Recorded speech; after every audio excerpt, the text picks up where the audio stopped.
really an honor to be in front of this group today of peers. Again, I'm Mark Doudlah with Doudlah Farms, Rock County, Wisconsin, a southern county in Wisconsin. I'm going to talk largely similar to my talk before, but I've deleted the health section out and the herbicide section and cancer and my dad's death and everything isn't in this presentation. So this is largely just to talk about the cover crops, how we use cover crops, and what is our crop rotation that we're using in the organic system. How can we set this up to be successful? And also how we can minimize the bleeding in the transitional years of transitioning to organic. So that's what this is about. So if you've seen it yesterday, maybe you don't want to see parts of it again. But I'm just going to stop. It's like, I think it's hard to hear on that mic. Okay. Can you just use this one? And you can take it out. You can move around. Okay. Great. Is that any better? All right. Super. All right. So our farm is Doudlah Farm Organics, and we say in our tagline, your health is deeply rooted in our soil, and we very much believe that. I'm going to talk about soil health and why it's important and how that nests with cover crops. So there's a lot of people that we're not paying that are doctors and physicians that are talking about the benefits of eating nutrient-dense, safe foods. So whether it be Dr. Oz or Dr. Mercola or Dr. Hyman, on the internet, they've really done a great job. And these people are unpaid, and they're really changing the perception out there of the customer. So I think that's really good. And I really believe that we've got caught up in this race to feed the world, and we've forgotten that, soil health is human health, and that's a big, big part of it. This ruffled a lot of feathers in the conventional agricultural industry, and I think we have to take a step back and look and decide who is our customer, what are we doing, how are we aligned with the marketplace, and I think there's room for all in that situation. But this is my boss, and I shouldn't be upset by their opinions. I should embrace them and try to educate and try to work with them.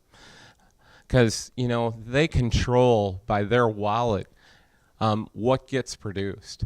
A farmer can't go out, and produce anything if there's not a market. They won't be farming their farm very long. Somebody else will. So this person is very important. How has it changed? What's the definition? Well, now I think they're looking for nutrient-dense food. Can we get that from a sick soil? Probably not. So now we have to have biologically rich and healthy soil. They're asking for food safety. Well, that might be organic, might be non-GMO. They don't want what's ever tainted in the food to kill them or give them cancer or other challenges. They also want to be free from antibiotics. So we're looking at, organic or non-GMO. There's a lot of people that don't understand that glyphosate's patents were first as a boiler cleaner and second as an antibiotic. So if that's in the food system, it's going to be really, really, food or feed system, it's going to be really, really difficult to be antibiotic free. They also want to talk about hormones. They're also talking about whether or not soy should be in their diet. They want to dictate the type of fat between type 3 and 6 omega fats. And they want it to be humanely produced and free range on pastures possibly. So we really have to look at this new millennial customer and say, how can we embrace that? How can we do what they want us to do on our farm? And largely, it's going to be capturing the benefits of biodiversity. I was taught, very proud, that we're in the Midwest and we're feeding the world. That was really my philosophy, because that's what I'd been programmed to believe. Well, you can see that where I farm is some of the most degraded resources in the world. So wait a minute, we're feeding the world, but what are we really feeding them? So I think we have to look back, this was from Dr. Jerry Hatfield, and look at what we're doing and realize that it's not enough. We have to change. We have to get away from the race to the bottom. If we don't bring the profitability to our farms to improve our soils in the organic situation, it will follow conventional, and it'll be a race to the bottom. In Wisconsin, the prairies that I farm, the prairie soils, used to be 8 to 12%. I'm farming 1.5% organic matter. Now, I think we can look that a bunch of that was, like in Iowa here, we lost half of the topsoil, much of that farming organically. Okay? So I don't think we can continue with that model. And we know with the Gulf epoxy and all the other problems that are going on that chemically we can't do it either. So somewhere we have to meet in the middle to feed this consumer. So I hope you take something away from this presentation.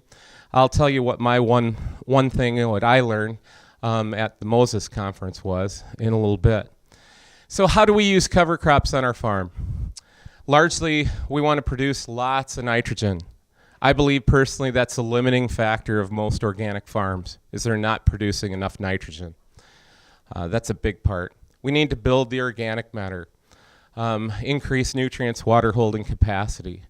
We need to let these cover crops solubilize the nutrients. We have enough P and K in our soils. We need to make them available to the crop that we want to harvest. Armoring is a big part of it, whether that's erosion control, preventing soil surface crusting and puddling, buildup of CO2 by having a crust actually germinates weed seeds.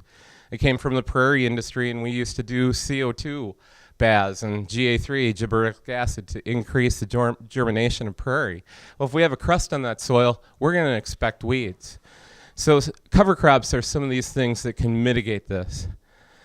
I think it's very important that we think of the soil as live and 365 days a year. We don't ever want our microbes to have a bad day out in our fields. What do you feel like when your microbes in your gut have a bad day? What's it like? What if you cut them off from their oxygen and other things? What if you starved them? Right? What if you flooded them? What if you droughted them out? I think these are all things that we do to our soil unintentionally, and I think we have to rethink that. Weed control. We can use mulch and ligopathic expressions of cereal rye. We'll talk about that. We use cover crops to reduce and eliminate our herbicides, our fungicides, to get soil health, even insecticides. It can be done. We reduce and eliminate the use of toxic fertilizers, as well as a lot of the herbicides. And we also produce and market some of the animals off our farm, and that's only possible due to cover crops. So it's really an integrated system. And I think it makes organic farming profitable, regenerative. I don't like the word sustainable because I'm already at 1.5% organic matter. Do we really want to sustain the healthcare system we're at today? Or do we need to make some serious changes? So I don't really like that word, but I think it needs to be safe, and it certainly needs to be environmentally sound. We have a great government agency, which unfortunately I guess they're not here right now, but anyways, hopefully they'll be around. I'm banking on it, actually, that they're around. We've used a lot of these programs, Cover Crop 340, strip till, direct seeding, the CSP program we use for precision application of nutrients, GPS, controlled traffic systems, nitrogen management. And it's a big deal to our operation. I mean, for this, it allowed us to get into the cover crop realm. This right here for us in Wisconsin is $200,000 over 5 years. It allows me to make some mistakes with cover crops. We just renewed our CSP, and now we're doing 327, which is habitat development for pollinators and butterflies, and 386 for field borders. So we are continuing the next 5 years to add these things to our farming practices. This is a phenomenal program for anybody that's organic, that's farming up up against a conventional neighbor. So they're going to pay us to actually not harvest that area and still at the same time, with the help from Xerces Society and stuff, have our native habitat and our pollinators, which I think we realize how critical that is. So stop in at those offices, see what's available, ask them. You know, if you don't ask, they're not going to know. So, you know, you got to go through that process. And a lot of them don't know, but they're willing to find out. So use that resource. It's a great one. So how did we transition to organic? Well, largely it's with cover crops. You can see here we have every farm, every field, where it is in the transition. The orangish color, pumpkin color, is the T1 year. Light green color is the T2, the next 24 months. And then we have the organic T3. And we put together crop rotations to get there. And I'm going to show you a little bit about that because that's really hard to read. So we use cover crops. For example, I'm going to give you the method that we used. And by the way, we have some great resources. Reginald Destry is an organic consultant in my area. He works for DRAM and Agri-Energy and really helped us come up with some of the protocols that I'm about to show you. So one thing that we don't want to do is plant in a transitional year a very expensive transitional crop and sell it into a conventional market while using high-cost organic inputs. So we decided to go the cover crop route to transition our farm. So in T1 year, we use 40-10 forage peas at 1.5 bushels to the acre. So we no-tilled those in to likely standing corn stalks. Then in T2, we came through, we harvested those peas in the middle of summer, and then we planted rye and vetch. Typically, we use a rustic cereal rye, and we'll get into that in a minute, at 1.5 bushels the acre, and purple bounty vetch at about 22 pounds to the acre. That would grow that fall over winter, and then we would combine that crop. And then we set ourselves up then, because the purple bounty vetch will come back over winter and be the nitrogen source for that organic crop, which we hope is our cash cow. Here it's at $9. When I started organic transitioning, we were selling corn for $14.50. So I think we have some challenges with fraudulent imports that we need to think about. Here's a shot of our 40-10 forage peas with my dog Axel. You can see they're growing very nice. We have great weed competition. We're really doing well with that soil and eliminating the compaction. This is year 2, and boy, that's quite a mess. That's Aroostook rye and purple bounty vetch.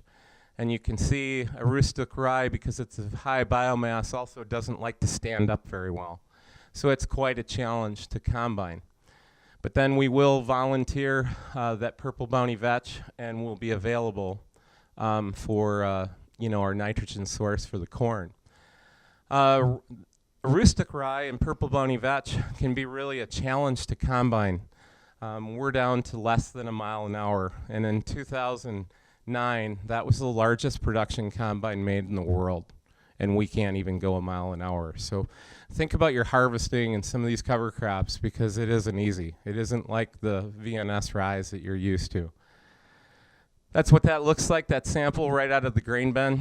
The black little balls are the vetch, and certainly the rye seed there.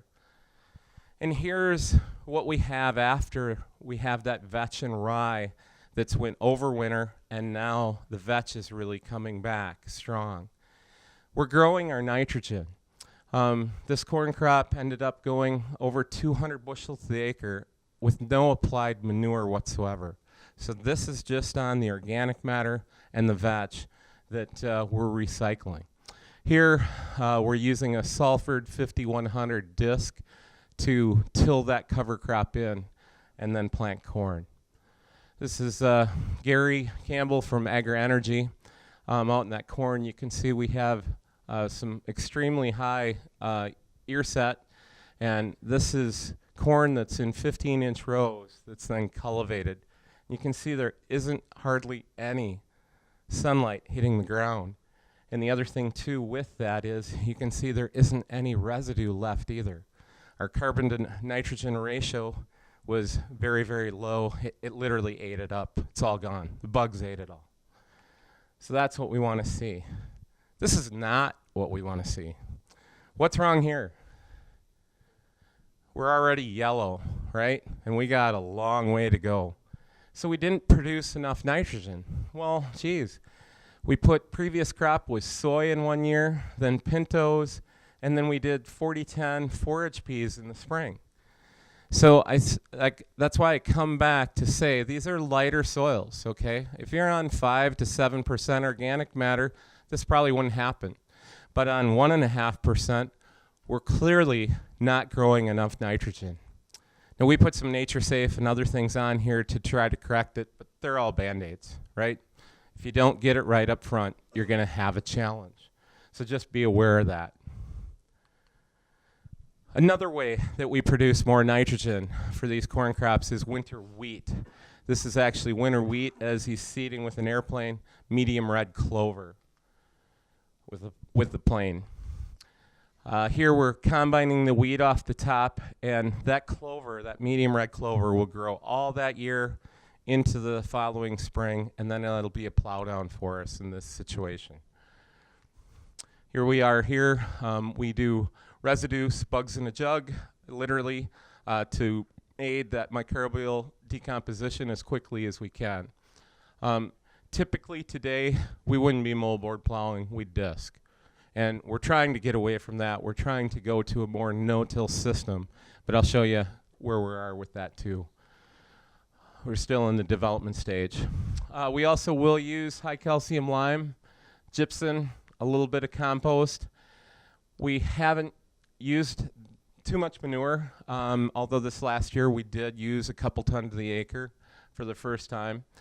And we also saw the weed bounce with the manure too last year. Here's how we plant.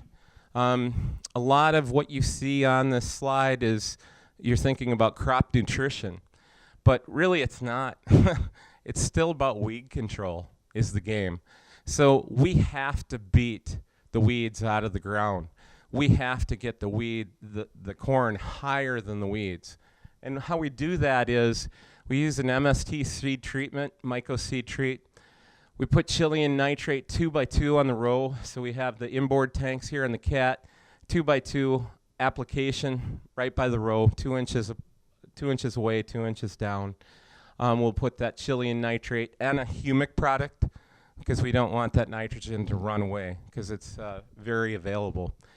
Then in the Keaton seed firmer, we'll put these things, fish, SP1, molasses, and we use some biorepel. These are essential oils typically that are repelling insects and keeping things away that work extremely well.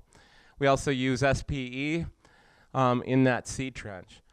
So we got to this point by some equipment failures. We had used this approach, but if you've ever worked with fish, it's extremely difficult, right? So we had orifices on our planter. And what happened is we plugged up.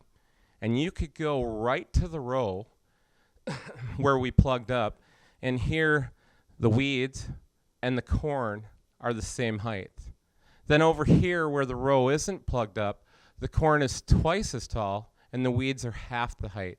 And we're able to cultivate that, bury those weeds, hill it up, and keep going.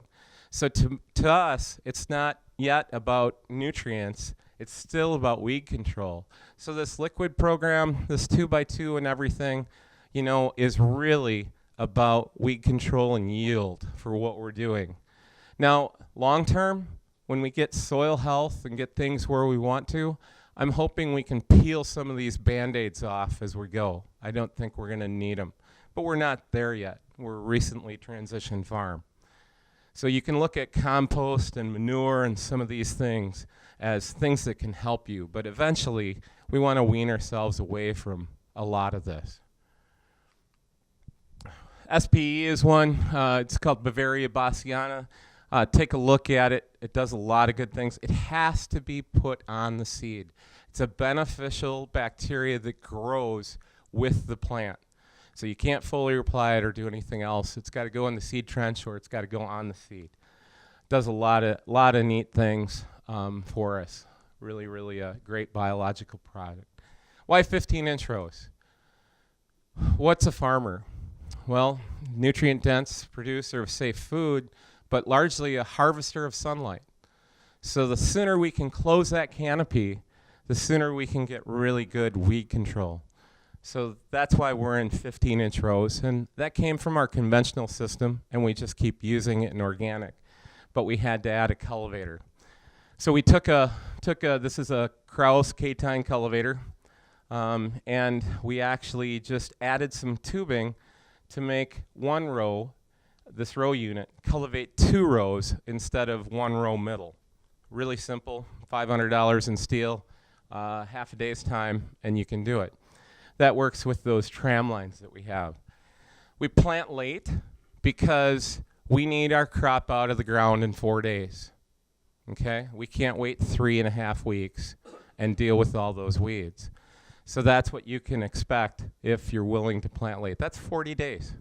That's pretty impressive when you rev your biology up. So it is possible in these systems to get 200 bushel yields. And by the way, we're using some genetics that's probably 20 years old. So I mean, do I think we can get there? Yeah, but we have a long way to go. Want to talk about the 2 rotations that we're using. We have a tillable lands rotation, and we have an HEL lands rotation. So I want to just talk about how we set up this 4-year rotation on our tillable lands where we can disc or plow. So really we start off with the corn year. Okay, we harvest the corn. Then in the fall we plant a rustic cereal rye at 3 bushels to the acre. Very critical to get the planting date early as possible. Then in year 2 we come back in and we crimp the rustic rye and we plant soybeans. Okay, we've largely given up on dry edibles until our soil health is better. Dry edibles don't have much of a root system. They can't handle the compaction that we still have. So we're staying with soybeans. Then we'll put behind that, we'll disc in oats and a mustard. We'll go to the following year, canning peas. We'll disc down oats, and we want to use oats instead of rye because they want to put on the can that they're celiac free, right? Oats don't have that. So it's important to know your customer, know the canning company, what they can have, what they can't. Because if they find any cereal rye in your load, they'll reject it. They'll reject the entire field. So then that's a short crop for us. Then we'll disc down that and we'll plant dry beans. Typically dark red kidneys, pintos, blacks, whichever. Then we go into, those come off soon enough that we can get our winter wheat in the ground. We put that winter wheat in the ground, excuse me, and we plant that with daikon radish. The radish goes away, but helps us enough to make a benefit. Then we typically frost seed medium red clover into that winter wheat, and then harvest the wheat, and then we let either the clover or the vetch go through the year building nitrogen, and then we come back into corn.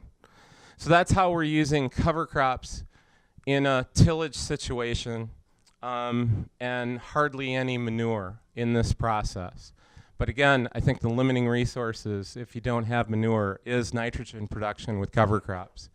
That's why we really like vetch, really like medium red clover. Vetch is very difficult to work with, but it has the highest nitrogen yield that we know of so far. So that's why we're using it. On this HEL lands, we start out with the soy crop, and then once the soybeans are off, we plant a rustic cereal rye and purple bounty vetch. And then that goes through the winter, and we'll actually harvest that in year 2, the rye and vetch, to go on the rest of our acres. Then we come back with the vertical tillage tool and put on a little more vetch if it needs it. That goes through the winter into the next year, and then we're going to actually disc. So out of this 3-year rotation, we're going to disc once, okay, on these highly erodible, fragile lands. Then we plant the corn, and then after harvest, we plant cereal rye, a rustic cereal rye, and we start that process all over again. So a lot about crimping and these cover crops and how they can really change your soil health and change your weed control program. So we really like the no-till crimp cereal rye. It's really a simple program. I mean, plant the rye in the fall, then come back in the spring and plant your soybeans, and then harvest. It could be that simple. If you do everything right and the steps that are needed, it can work really, really well. So I had my aha moment when I was working, when I was actually 2014 in a conference with Jeff Moyer. We had, as we were transitioning, I was really struggling because a third of our land is HEL, a third of it's really good soil, and third's in between. So I knew I could figure out how to grow on 2/3 of my farm. But that last third was really struggling because I can't plow those fields. I can't do all this continual tillage. It's just not going to work. So what am I going to do?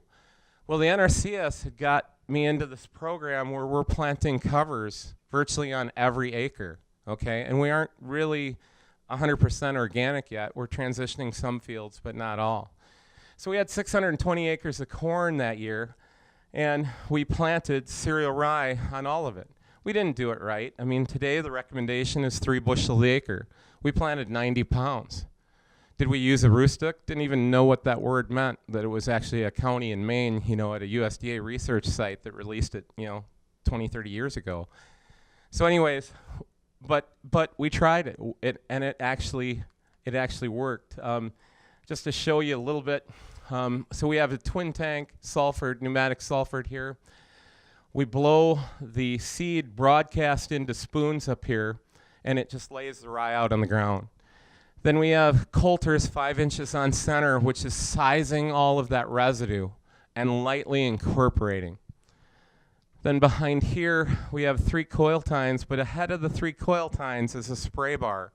And that spray bar, we want to rev up the whole biological process and digest as much of the corn stalks and other residues as we can.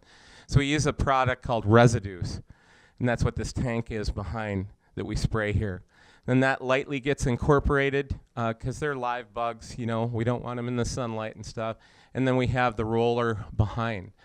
So we pulled this implement through, and if you're gonna gear up for cover crops, it takes a lot. 3 bushel of rye takes semis to get that done, you know, on every single acre. So it's really a lot of material. So really that was my one thing, you know, in 2014. Now if you do all that right and put the system correctly, get the planting dates, get the seeding rate, use the right variety, you maybe can end up with this, okay? And this is what it looks like in the spring when you're planting. It's just this gorgeous field of rye. It's literally amber waves of grain out there. And you're driving through with your tractor. You can get into some problems. I mean, obviously, we've pollinated the rye to anthesis. That becomes a big load for the radiator. So there are some equipment challenges, but it can work really good. This is how we were doing it when we started out. We actually plant soybeans ahead of the crimper. So we want to get through that residue, and by not laying it all down, it's a little easier to get through, and we blow the soybeans in. Then we come behind with the crimper that's pulled behind, and we roll that down on top. So you can see what it looks like here. And it's really an amazing thing, because if somebody told you that when you plant your soybean crop, that you really need to apply 7.5 ton of something behind your planter, most of us couldn't do it. 7.5 ton. That's the amazing thing of cereal rye. The above ground biomass. We want 7,000 to 10,000 pounds of above ground biomass. Don't forget about the entire root system that's below there. It's amazing. The roots are actually, as they degrade, are going to feed the soil biology. And we all know that your microbes eat before your crops eat, right? So they eat first, and then they'll feed the crop. So that's how that works. But then we still have the above ground portion, which is hopefully 5,000 to 10,000 pounds there to armor the soil and to be brown carbon to be degraded in the future. So it's really a great system. It really weatherproofs your soils. I think if we put crimp cereal rye on all the soybean acres, we could make a big portion of the Gulf epoxy problem go away. Why do I say that? We have a lot of knolls, gravel knolls, and typically they're very well eroded. And we noticed that when we went to the cereal rye, that our soybeans no longer burned up in the middle of summer. That's because every raindrop infiltrates where it lands, and it's not running off. So we can dramatically change the hydrology cycle in our soils by just adding a cover crop. So I think it's something we need to look at. Here's what it looks like, excuse me, as we're seeding and then laying that down. We also use a few things in that process. We'll put in a humic substance, which we really like. It's kind of candy for microbes, and it really does a great job of giving us nodulation and more nitrogen. We actually even use that in our corn program too. But when we started out, we didn't have all the components of the system down. We didn't realize that we needed a rustic rye. We didn't realize that, well, we should really plant in October, right, not November. We didn't have all the secrets yet. So we did have some challenges. The rye we were trying to plant and crimp too early because we were planting in June. And so we actually had to come back through on the first year of trying this and crimp the other direction. Because you can see about 30% of the plants said, it's not time to die yet. I haven't set seed. I haven't pollinated. So they weren't ready to quit. And we didn't understand, right? And plus now you've heard other speakers talk about, well, if that's a VNS rye, you have multiple maturity dates. So more than likely, some of these guys were just lagging around there and not ready. So that's why it's really important not to pull pieces of the system out. We also had a I&J crimper as well, not at that time, but you know there is differences. This is 550 pounds per foot. This is 230, and there is some differences. But we've now learned how to use our tools and how we can make them work. But just realize there's different things. There's also a Dawn system out. ZRX or something I think that they're doing with the planter. But now that we have this, we use it a lot more. So we use this crimper to actually give us seed to soil contact when we plant our cereal rye in the fall. It works much like a cultipacker and gives us that contact. We like it better than a smooth land roller because these little pockets trap and infiltrate water. And then it also gets the undulations out of the field, so when we want to come back in and crimp, the field's relatively level. So there's some benefits by using this tool rather than just crimp only with it. Check with your crop insurance, you know, where you are dictates how things get killed and stuff when you're working with cover crops. Here's an area, and this is what you can expect. You know, here's an area that didn't get the soybeans, and look at that. We still don't have the weeds coming through. So it's really done a phenomenal job. I don't know about you guys, but I think that's as close as we're going to get to a Roundup Ready field using cover crops. Pretty impressive. It's not perfect. Here's some lamb's quarters. Here's some maybe giant foxtail. 47 bushel the acre food grade beans organically. I think Robin Brecken coined this phrase. It's like combining on carpet. It's a little more dusty because you are taking in a few rye plants with those soybeans, but it really helps eliminate that soil from your crop you're trying to harvest. So you really get a nice clean product.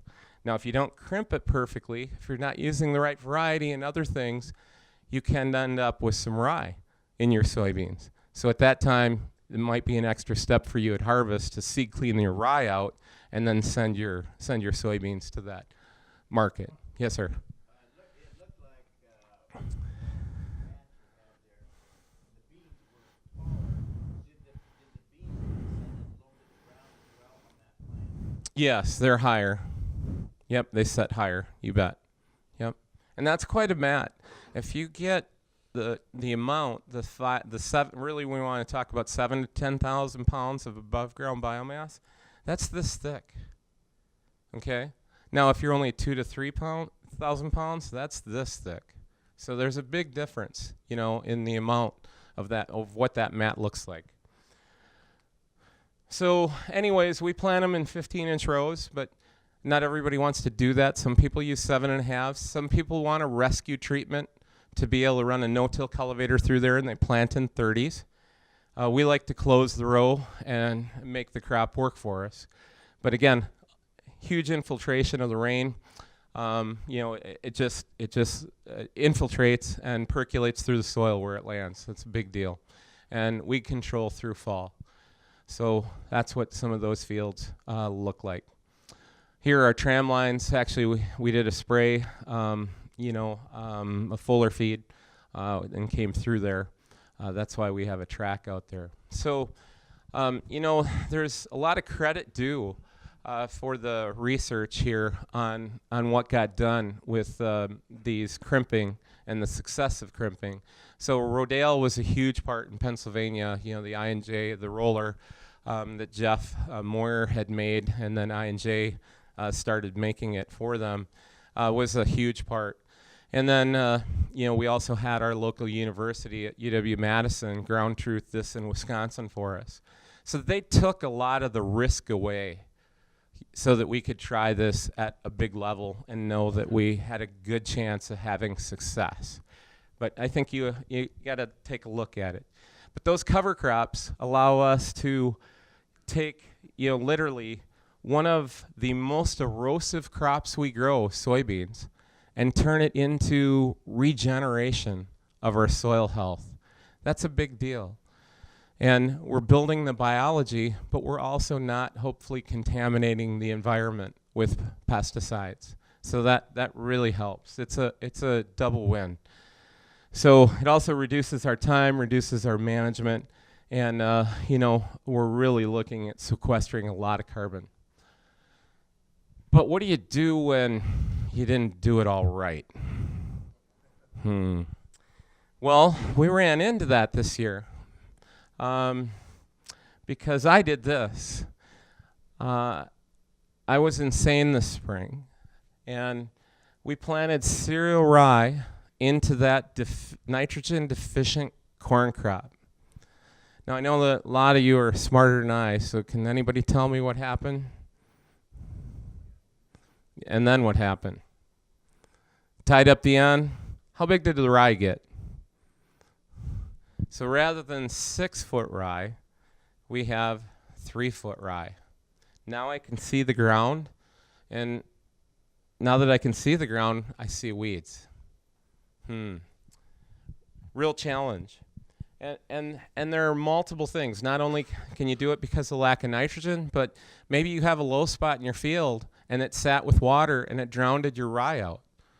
Well, what are you going to do? You going to go in there and treat that little 2-acre piece? Or is there a way to fix this and salvage it? Jack Erzman, I hope I said his last name right, really gave us this idea. So we went to Plan B. Okay, so what we did in this field of rye is went through with the diamond disc. It's a chain disc. It's just a chain that gets pulled at 45-degree angle. Largely, it laid the rye down, but it only goes this deep. all right, and it sheared off the weeds that were germinated and up. So we got rid of that. Then we planted our soybeans with 3 more bushel of cereal rye. This is in the spring, late spring, okay? And then came back through with the roller crimper and gave us much better seed to soil contact for the rye and also the beans. So now you can see the cereal rye here is growing, and it kind of looks like wimpy long grass. And because it didn't vernalize, it's only going to get about 6 inches tall. The beans will grow through that, get above it, and canopy. And that's exactly what happened. Now, do we have some weeds here? We do, but they're largely suppressed. So you can see here in these pictures, here's the combining picture, okay, that there aren't a tremendous amount of weeds in that field at all. I'm surprised I have some hair left because I lost a lot of sleep over this field, 175-acre field right on Highway 14 between Janesville and Madison. Your failures are always by interstates and major roads. So we're used to that, but you can see here that we really got some great control, and we were able to salvage this. So don't be afraid of going in and planting 3 more bushel of rye at planting, or if you have some holes in your crimping program, or somebody forgot to turn the drill on and here's this patch of bare soil, here's a fix. Here's a plan B that works. So we were very, very happy with finding that. How else can you use cover crops in transition? This is actually Brent Scherlenker in Iowa here, and he's got a great interesting concept. So I said that I largely transitioned not using a commodity crop. Well, he actually does it the other way. He plants rye in the fall and then crimps it and plants soybeans, harvests soybeans, plants rye after that, goes to a rye soy again in his T2 year. Then in his T3 year, he grows rye only for a seed source. So here he's transitioning while selling a food-grade crop. He's actually, I believe, doing the food-grade soybeans, okay, transitionally, which you can get a premium for those non-GMO beans. So here's another way. Now, he does it a little different. I think he's got a Dawn ZXR has a small roller right on the planter, doing a great job. And then he likes to cultivate to make sure that he gets it all. So this is in 30-inch rows with a high-residue cultivator. But working very, very, very good for him. You want to check with your certifier and make sure they're good with that. But I wish I had known about this system because I think I would have tried that. Can you imagine on my HEL fields of being 3 years constant no-till with cereal rye cover crop, mat, being put down on those fields? You know how fast we can turn this biology around and soil health on some of the worst acres of my farm? I think it's a system to look at. Some other people here, Barron Brothers in Lime Springs, Iowa, certified organic, and they just do oats and peas in their transitional years. So they'll harvest the first crop, then they'll put oats and peas down, disc them down. Then they'll do that in the spring, harvest the first crop, plant oats and peas behind that after they combine, and then disc them down. That's their transition program that they're using. So there's a multiple ways that we can do organic and cover crops and soil health, you know, through these systems to transition. So what I won't try anymore, and we've talked about this, is dry edible beans in crimping. We're not there yet with our soil health to be able to handle for the dry edibles to be able to handle that stress and pressure. Some other things that we've done, we use canning peas ahead of dry edibles. That works extremely well. They come in and harvest, yeah, like Willie Hughes was saying, they can make a mess if it rains the day before. But here we had 2.4 ton of canning peas. We got paid, but by the way, they did get bypassed because we were using cereal rye as a cover crop, and they found just a head of cereal rye came in. So that's why we switched to oats. But what a gift. We tilled that whole thing in. Okay, what a gift, and still got paid for it. Then we went to dark red, or I'm sorry, black beans in this example. These are Zorros after peas. Here we're with a Hitzenbichler tine weeder, but just to show you, so these are 15-inch rows, and we straddle 7 of them. We have one right down the gun barrel of the tractor, which is kind of nice. These are permanent railroad beds in our field. So all of our equipment is based on 39 feet, and we try to match that width of everything. The disc, the tine weeder, the planter, the cultivator, even the soybean head is 39 feet, so that we can keep that compaction, because these tractors are getting bigger and heavier, and we have to do more and more. So think about adding tram lines to your system. Even if we moldboard plow this field, we still have subsoil compaction underneath here that we're going to come right back on with that tractor or combine. So it's really a great system if you can integrate it. Just a picture of our Hitzenbichler tine weeder. I don't know about you, but I can't hoe that well. There's a little crust on that field, and look what that tine weeder did. Just amazing. So there are some really good tools out here that work. We have some options. Again, Axel is with me, but again, what are we doing here? We're planting on an AB line. You know, we have the satellite receiver there from Ag Leader in the cab, RTK, and if I'm less than a 4 or 5% slope, I can just hit the resume button and hands-free go across that field and cultivate our 15-inch corn and beans and other things. If it's more of a slope than that, 6-10%, we don't have a mounted planter yet, so it's a pull type, so the planter's sliding down the hill. To cultivate, I have to play the piano, so I have to shift over those lines going across those slopes. But we have to use the best technology that's over there, that's here in organic production to make this work. We're going to use more and more technology, not less and less, with organic. Yes, sir.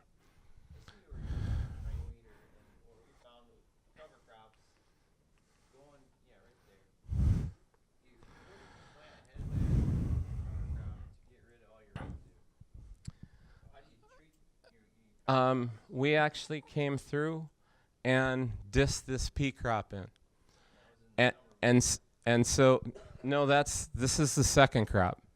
The dry edibles is the second crop that year, and because of the carbon, you know, to nitrogen ratio, it just ate it.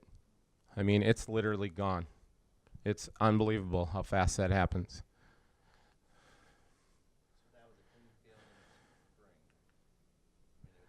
This is after the peas.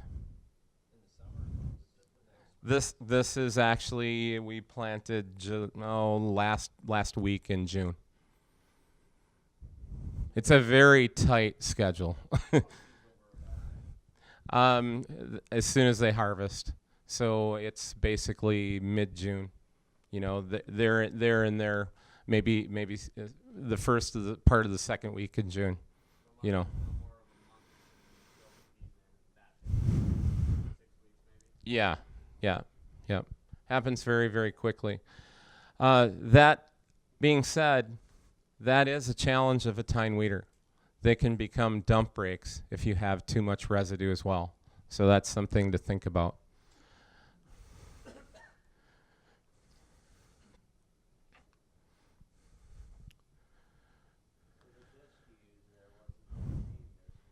No, that was a Salford. Yeah, I don't have a picture. Unfortunately, I embedded that all in videos and couldn't pull my video shot out. But it's something we're trying. I'm not sure it's the answer. I like it because it keeps all of our biology on the top. It's not allowed to go deep. It will never penetrate 3 inches. Most of the time, it's going to be 1 to 2 inches. But the nice part is because it's pulled at a 45-degree angle, it does shear everything off. It moves every square inch of soil, which is something I struggle with my 5100 Salford because the blades are 5 inches apart, and if you don't run deep enough and don't run fast enough, it won't terminate everything. Lemken discs are popular. I think they terminate a little bit better than my 5100 Salford, But the chain disc, I looked at it, I laughed at it. We ran it in the field, and we were like, wow. Plus, there's no grease zerks, okay?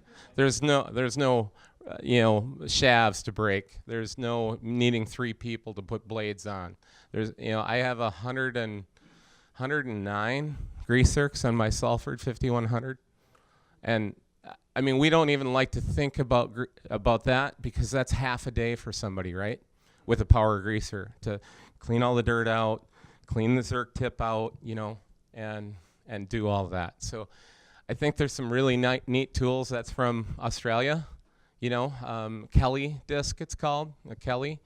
And there's other companies too, but I think these are some of the new technology things that we need to be looking at. Sorry, was there another question? Kelly, yep. And they're here in the States now. They have manufacturing here. We had some of the first prototypes. Now there are even cover crop seeders on them and everything. So it's really nice. They really fold up kind of funny, so you gotta be a little careful, because that's a flexible chain. That can be a little bit of a headache if you forget to tighten your chains. But anyways, here's 15-inch road dry edible beans. Black beans here at harvest, senescing very nicely. We talked about our tram lines. Here's our 2 30-inch tram lines. And that combine, even though it's on tracks, and we like tracks because it's linear, right? If we had a combine, you'd have to have duals, or something to spread out that weight. So we can keep the compaction in these 2 30-inch rows. So we're following that through all the way to harvest. Here's some of our dry bean production. This is actually Pintos. This is a track vehicle, but we have a knifer up front making the track for that track to go through. And then here we have a rodder in the back. It's actually rodding through the ground, kicking the beans out of the ground, and then there's a pickup that puts them back to a belt conveyor. The belt conveyor puts them in a windrow. So that's how we're doing the dry edibles. Specialty combine to handle that. So again, specialty combine for seed checks is the reason. And there aren't any augers. It's belt buckets in the system and dump hoppers, because we need to maintain seed quality. Why is that such a big deal? Let's come back to the consumer. You have a can of dry edibles in front of you. You go around it, and you go to dump that can out. And what happens? If there's no skin checks, every single bean will come out of that can. If there's a lot of skin checks, you have to pull every bean out of that can, because they're cemented to the bottom. So it's about who? It's about you. It's about the consumer. It's about your perception. When you open that can up, if you see a dark red kidney, you're like, this looks great. If you see a white one where the inside's exposed, you're like, that got damaged. Then when you go to get it out of the can, if they don't come out, you're like, this is difficult to do. So why are we using this kind of combine? It's for the consumer. It's listening to your market. Chippewa Valley Bean in Menominee, Wisconsin, phenomenal company. Bob is one of the owners. He's older than I am, and he can work more hours than I can. Just a great guy. He knifed and rodded. He showed us how to do it. They actually brought some of the equipment to our farm to help us. So align yourselves with somebody that really wants to work with you and what you do. Here's yellow peas, another crop that we grow. I put this all on one slide. We like peas because it breaks up our weed cycle. It breaks up the compaction in our fields. And it's a great crop. It's adding nitrogen. We like it, the weed cycle here, that's a giant ragweed. So we don't want that thing to go to harvest, so we want to stay with short crop like wheat or peas, right, to break that up.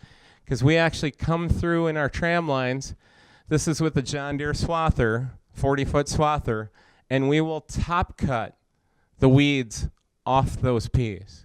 So we've done everything we can with a rotary hoe and a tine weeder, but we still might have some things coming through. So now we're using our tram lines to access that field and clean it up and prevent any of that stuff from setting seed. You can see what they look like here. We'll take those till they dry. We'll combine them. We actually have a seed cleaner on a semi that we set up. It's not really mobile. It's mobile bend to bend, but not really down the road. We have a 6-pack indent cylinder.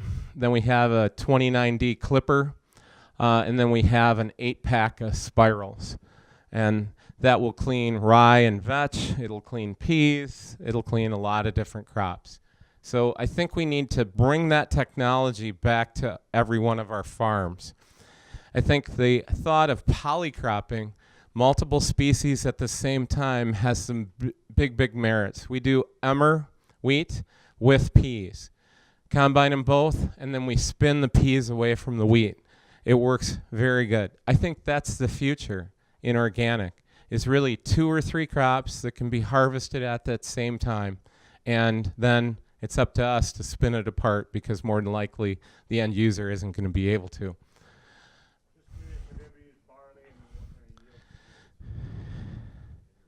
Haven't used barley, but we have no-till yellow peas into cereal rye. Beat up the rye a little bit with the sulfur, gave it a trellis for the peas to crawl up, and went in with the swather 3 times to cut the cereal rye heads off, because I don't want cereal rye in there, all right, and I don't want it to shade the peas at all, so we clipped them off. Oddly enough, it was within 3 bushel of complete tillage. I was shocked. We also had a wet year, so, you know, in a dry year, I don't know what's going to happen. We haven't tried barley. A lot of people are using barley.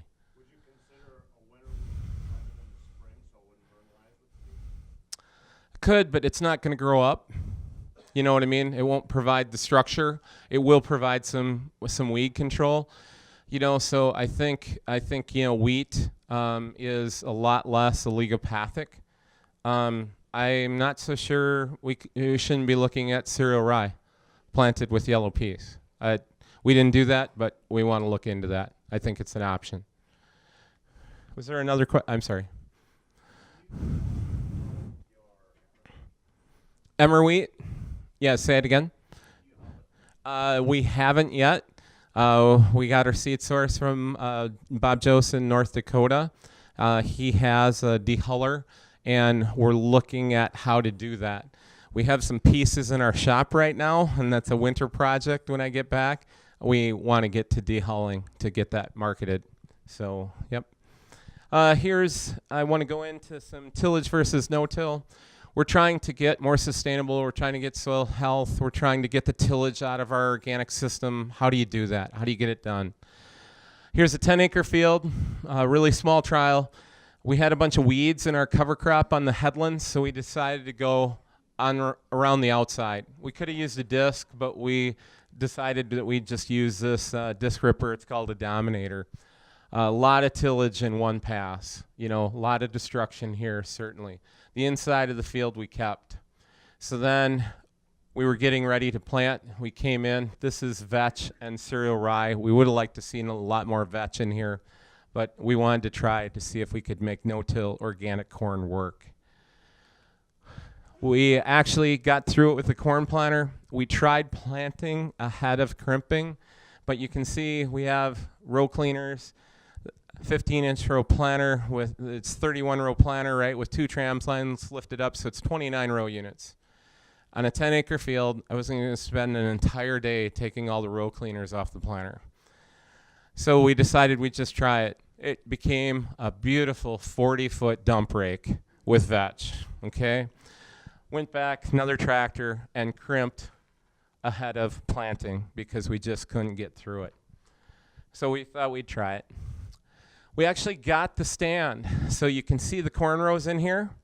You can see the tilled portion, okay? We were within 3,000 population of the outside, full till versus no till. So we did a good job there.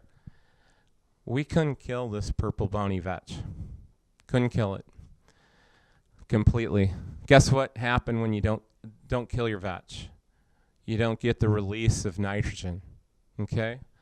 Anybody want to guess what happened there? 80 bushel difference. The outside, 180. The inside, 100. So we're not quite there yet.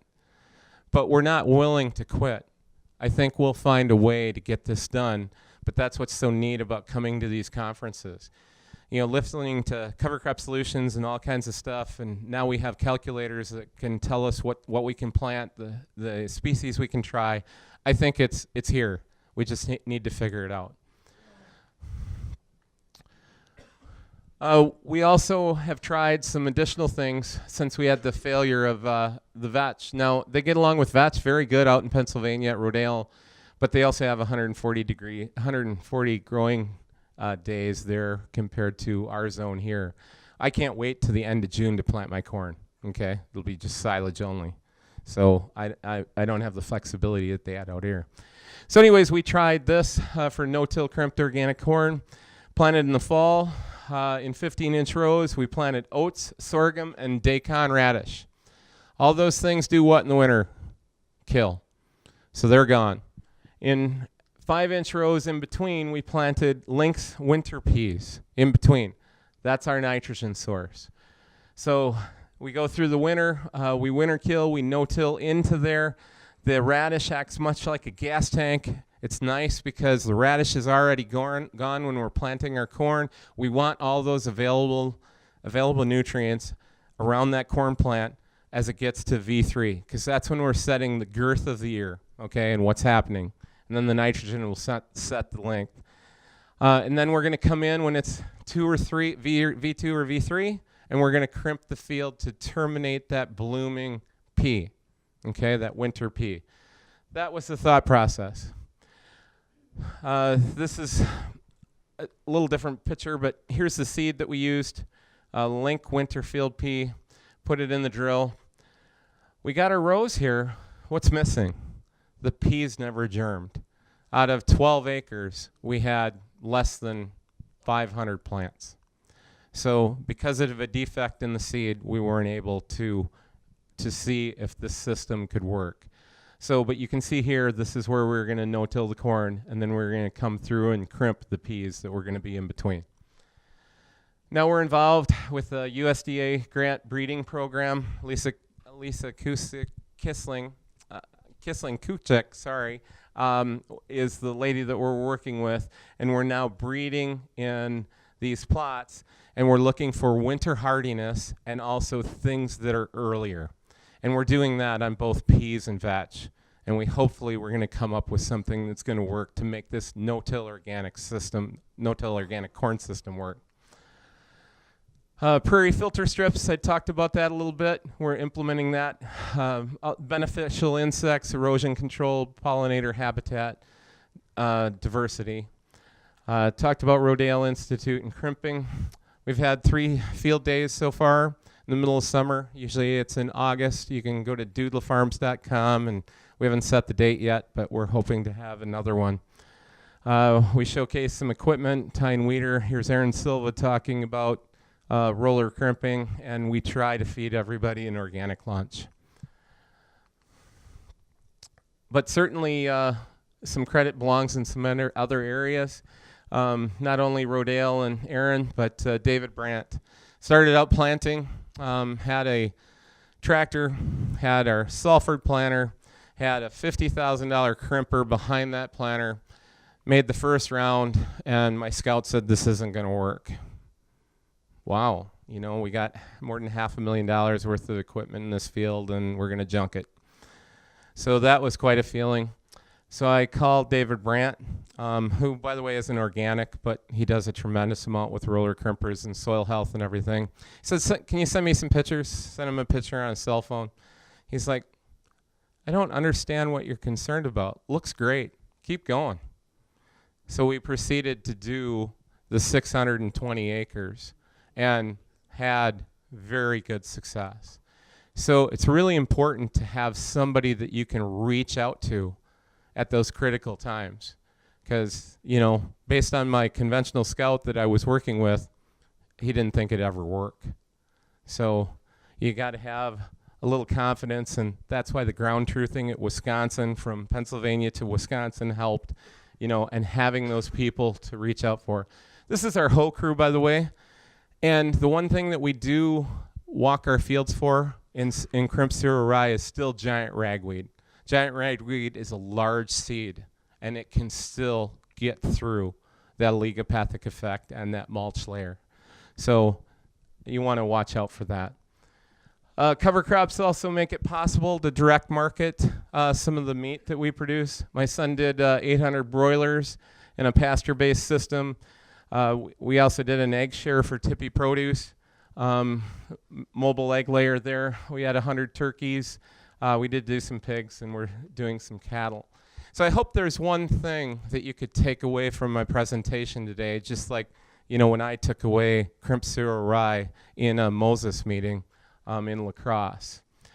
I think as you talk about transition, it's very important to know a number of things. Do you have the support, especially if you have any kind of leverage? What does your banker think? What does the bank think? Do they have an organic specialist?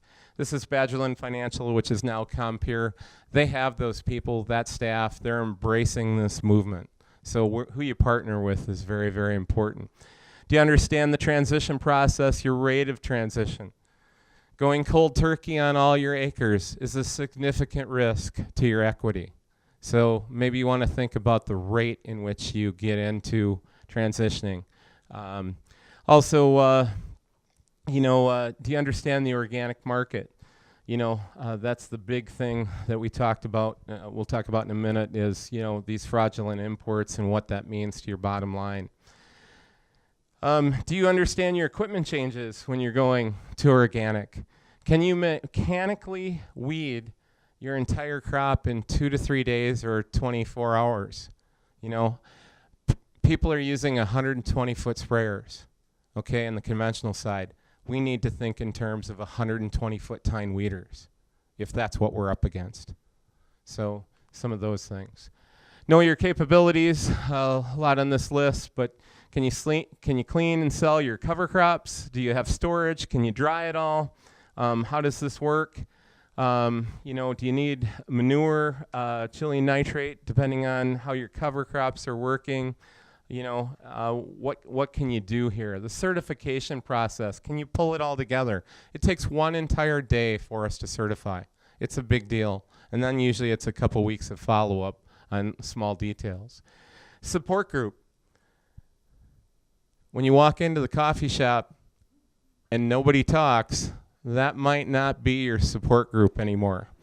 So it's important to have people around you, the people in this room, to reach out to, or even David Brandt, who's states away from where I'm farming. That's a big deal because there's a lot of people watching. There's a lot of pressure. Promote what you're doing, soil health, clean water, pesticide-reduced food, and certainly your health. You are part of the solution. You are making a statement by the way you farm on your land. Mitigate your risk. We got chemtrails, geoengineering happening. We're flooded out. We burn them out. And then we have some mudslides in California now. Wow, what a weather ride. 11 inches of rain in 14 days in July, my farm. Great experience. We also have this thing here. There's 490,000 bushel of fraudulent grain coming into a port.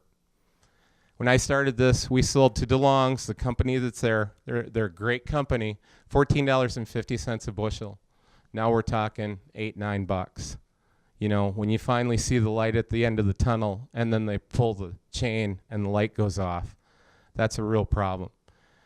We want to promote organic, but we also have to bring back soil health to our farm.